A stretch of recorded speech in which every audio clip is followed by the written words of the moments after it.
Upheaval. China frees Africa from debt prison. The IMF and World Bank alert concerning this. The West fears the emancipation of poor states and, more broadly, the global South and their integration into a new economic space in the context of a multipolar world. A wave of extreme poverty is coming due to the energy and food crisis.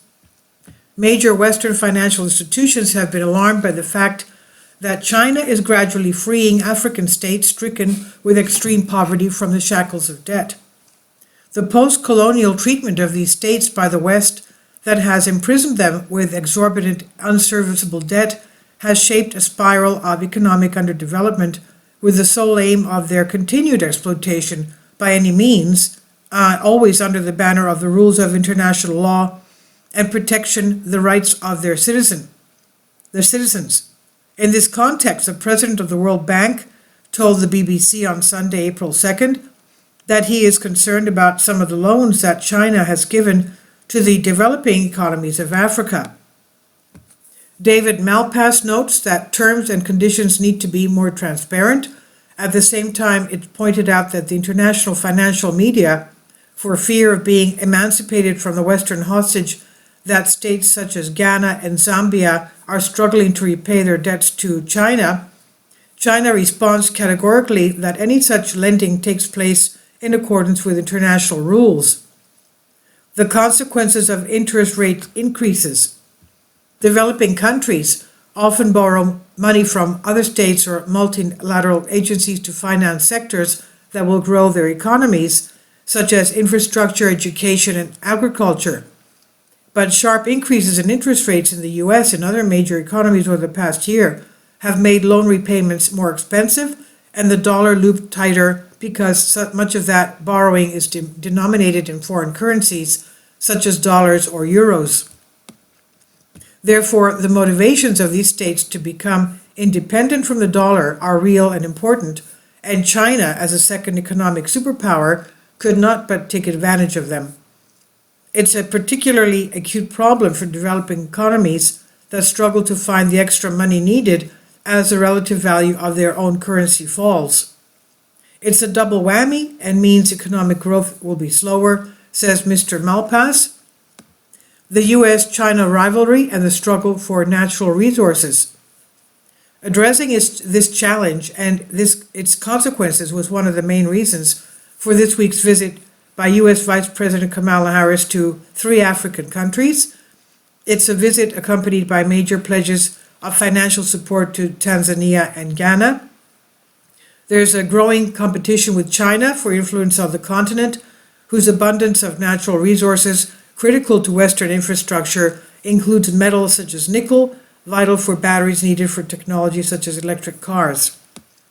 Speaking in Ghana's capital, Accra, she said, America will not be guided by what we can do for our African partners, but by what we can do with our African partners. And when highlighting a new nickel processing plant in Tanzania, Kamala Harris said the project will supply the U.S. and other markets by 2026 and will help address the climate crisis, build resilient global supply chains, and create new industries and jobs work. And this cooperative approach was praised by Mr. Malpass, who said competition between the world's 2 biggest economies was perhaps healthy for developing countries as it provided different options. He said, what I strongly encourage is for them to be transparent in their contracts.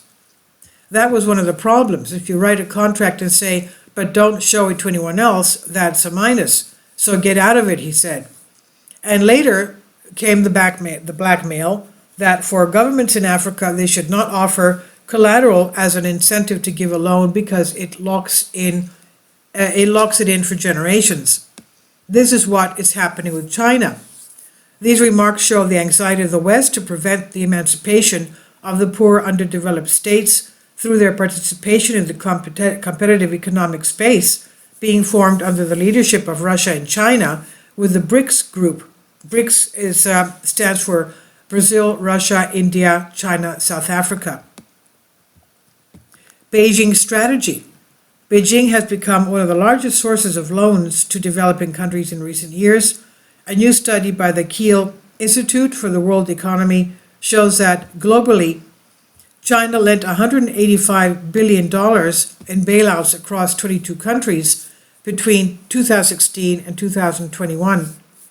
At a press conference this week, Foreign Minister spokesman Mao Ning said China respects the will of relevant countries, has never forced any party to borrow money, has never forced any country to pay, will not impose political conditions on loan agreements, and not pursue any political interests. Ghana's finance minister, Ken Ofori-Atta, traveled to Beijing this month for talks on restructuring its debt repayments. The country also just got $3 billion from the IMF in December. For the benefit of its leaders, Malpass' cynical confession, Malpass, in a display of cynical candor, pointed out that the problems are not unique to Chinese finance, but that things are improving. He said, if you think about the history of Western lending, sometimes it's not to the benefit of the people in the borrowing countries. Even World Bank loans were not always the best that could have been done to a country. So what we're trying to do, and I think everybody should try to do, is improve the quality of lending. One of the techniques is to release the loan, which means that if there is an investment project, let's say that a railway is being built, the project is described and what the cost will be, and then separately the funding is regulated. Concerns about the manifestation of a nutritional and energy crisis. The outgoing World Bank president also worries that higher food, fertilizer, and energy prices as a result of the war in Ukraine are draining government budgets in poorer countries. While this could deepen the economic challenges they face, it's a relief that price increases are now beginning to ease. The immediate crisis is over, but one thing that remains is that countries did not use enough fertilizer, resulting in their soil being depleted. Therefore, yields are expected to be lower next year than normal. So a farmer who was just getting by did not get fertilizer, and now his land is not as productive. So where will the food for the family and the community come from? This is the big immediate problem. What we're trying to do is help countries directly with fertilizer and with food. Many of the world's poorest countries have been hit hard by higher food prices as a result of the war in Ukraine. Increase in extreme poverty. The World Bank is concerned that these challenges will exacerbate the first rise in the global extreme poverty rate.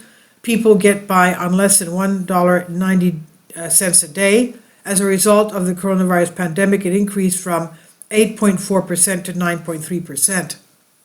The world's top development agency hopes the upcoming joint spring meetings with the IMF in Washington will help it raise more money to tackle its core mission. Mr. Malpass says the ambition is there, but the needs are far greater than the amount of flows of money coming in. This is from Banking News. I've translated this for you from a Greek article. Please leave your comments, and thank you for your support. Kindly support my Patreon account. The daily posts are 5 videos daily, and they are totally different from what I have on my YouTube channel. Thank you so much for your support and that you find all my content so interesting. You'll find the Patreon account details in the description box.